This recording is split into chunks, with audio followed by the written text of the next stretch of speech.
another warm and a beautiful day in store for us. Unfortunately, 24 hours from now, not going to be the case. Like we've been mentioning all day long in the last several days, we have severe weather coming our way to kick off. Again, we are in the middle of severe weather season. So here's what to expect. So I've been breaking things down to make it easier to understand. Here's what you need to know. So essentially the timeline for what we can expect this to happen. We are expecting maybe a few scattered showers and storms as early as late tonight, but between 7 o'clock tomorrow or even a little bit earlier up until tomorrow evening for the whole viewing areas where we can expect to see widespread severe showers, severe storms and showers. We have a medium to high risk for severe storms for a good portion of the state, with that greater probability being in portions of eastern Arkansas. What are the threats? Well, we have damaging winds. We have large hail exceeding an inch in diameter, maybe up to even 2 or more.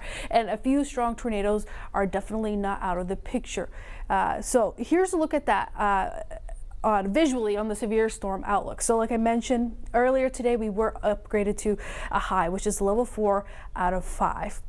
We have all ingredients in place needed for this severe weather: shear, lift, instability, and moisture. This all acts as fuel to kind of help kickstart some of these stronger storms. And here's a visual of that, as well as what we can see throughout the morning and afternoon. All that orange is the future storm fuel we can expect to be in place, all that instability, as well as with the arrows representing the wind shear, which represents difference in speed and direction of the winds in place, which is definitely favorable to help kind of kickstart some of those spin ups that we can see in tornadoes. But it's really dependent on what we see set up as early as in the morning. We have that warm front that's going to be lifting through starting on Wednesday morning, which can give us that first little round of some scattered showers and strong storms as well.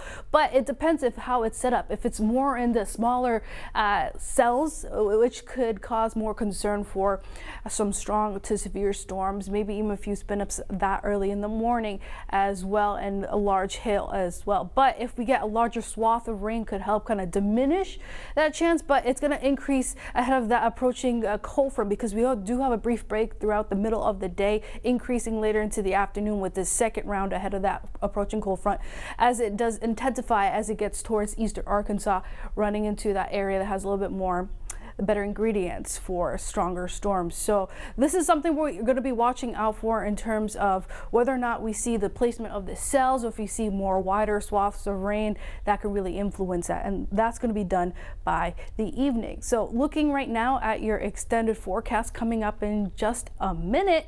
If you want, no, I guess it doesn't want to come up.